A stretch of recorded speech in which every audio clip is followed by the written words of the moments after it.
Israel की PM Benjamin Netanyahu ने UK, Canada और ऑस्ट्रेलिया को कड़ी चेतावनी दी है। दरअसल ब्रिटेन, कनाडा और ऑस्ट्रेलिया ने एक साथ ये ऐलान किया है कि वो फिलिस्तीन को एक स्वतंत्र और संप्रभु राष्ट्र के रूप में मान्यता देते हैं। लेकिन इजरायली पीएम ने इस निर्णय को खारिज तो किया ही, साथ ही साथ कड़े शब्दों में इन देशों को चेतावनी भी दी। अमेरिका में उन्होंने बेहद तल्खी दिखाते हुए कहा, कोई फिलिस्तीनी राज्य नहीं होगा।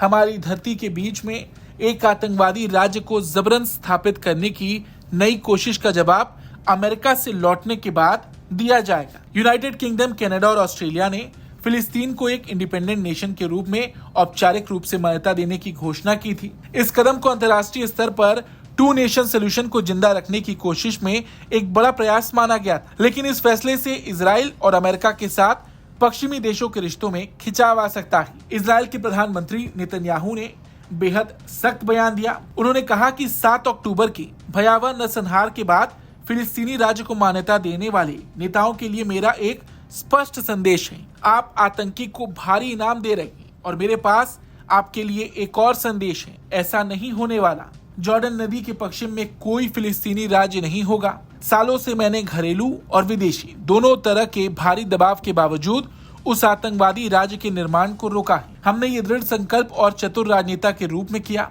इसके अलावा हमने यहूदियों और सामरिया में यहूदी बस्तियों की संख्या दोगुनी कर दी और हम इसी रास्ते पर चलते रहेंगे। इसके अलावा इजरायली विदेश मंत्रालय ने इसे हमास के लिए इनाम बताया और आरोप लगाया कि ये सब यूके में मुस्लिम ब्रदरहुड से जुड़े लोगों के दबाव में किया गया है। इजरायली विदेश मंत्रालय ने अपने बयान में कहा कि ये मान्यता जिहादी हमास के लिए इनाम है, जिसे यूके में मुस्लिम ब्रदरहुड से संबंध लोग प्रोत्साहित कर रहे हैं। जिहादी विचारधारा को अपनी नीति निर्धारित न करने दें।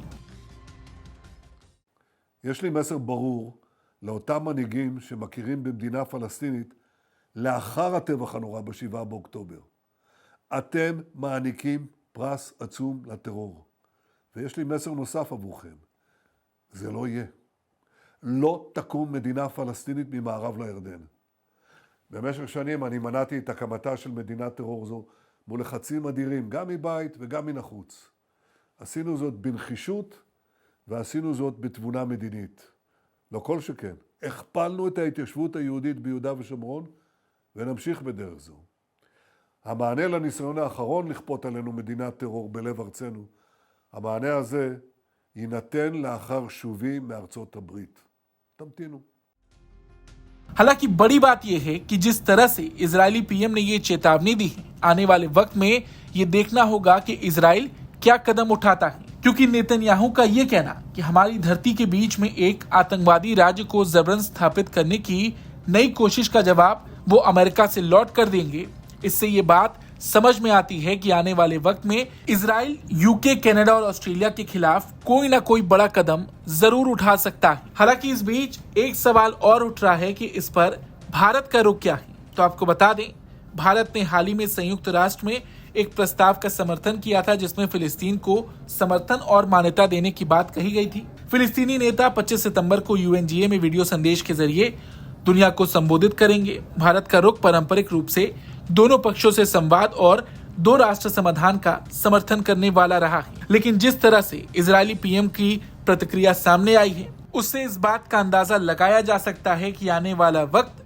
मध्य पूर्व की राजनीति में बड़ा बदलाव लाएगा। इस पर आपका क्या कुछ कहना है, कमेंट करके जरूर बताएं। ब्यूरो रिपोर्ट, भारत तक।